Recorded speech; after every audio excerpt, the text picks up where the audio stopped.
10 Things You Didn't Know About Billy Graham. CNN. If you didn't grow up listening to Billy Graham's Sunday radio show or watching his TV show, you might not know the ubiquitous Christian televangelist from the WWE wrestler, outside of being the pastor to the presidents. Graham, who died Wednesday at the age of 99, was one of the first Christian preachers to harness the power of media to spread his religion's message. Here are 10 facts about the man known as the Protestant Pope. 1. Billy Graham once preached for more than 100 nights straight.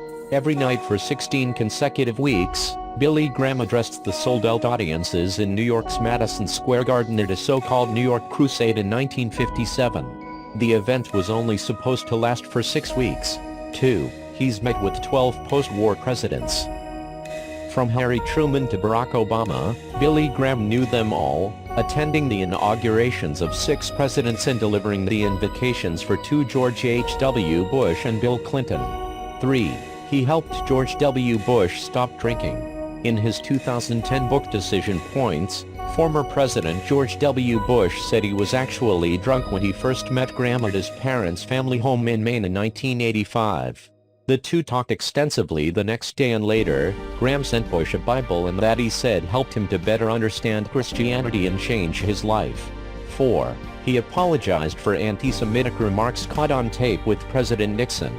In March 2002, tapes were released of private conversations between President Nixon and Graham in 1973, in which Graham joins Nixon in making anti-Semitic remarks. Graham later apologized. 5. His preaching has been heard in nearly every country. Billy Graham's preaching has been heard in more than 185 of the world's 195 countries, to 215 million people.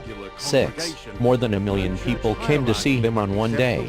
On June 3, 1973, an estimated 1.1 million people attended the final day of a 5-day crusade in Seoul, South Korea, the largest single turnout for a Billy Graham rally. More than 3.2 million attended the entire crusade, the largest gathering he's ever had. 7. Mormonism no longer a cult after Romney meeting. After Graham met with Republican presidential candidate Mitt Romney, a Mormon, at his mountaintop retreat in 2012, the Billy Graham Evangelical Association removed a reference on its website that said Mormonism was a cult. The association's chief of staff Ken Barron explained that the reference was scrubbed, because we do not wish to participate in a theological debate about something that has become politicized during this campaign. 8. He was a registered Democrat. Despite his conservative views, Billy Graham told Katie Couric in 2005 that he was a registered Democrat, adding that it doesn't determine the candidates he supports. "I'm for whoever the best candidate is," he said. 9. He's converted more than 3 million people.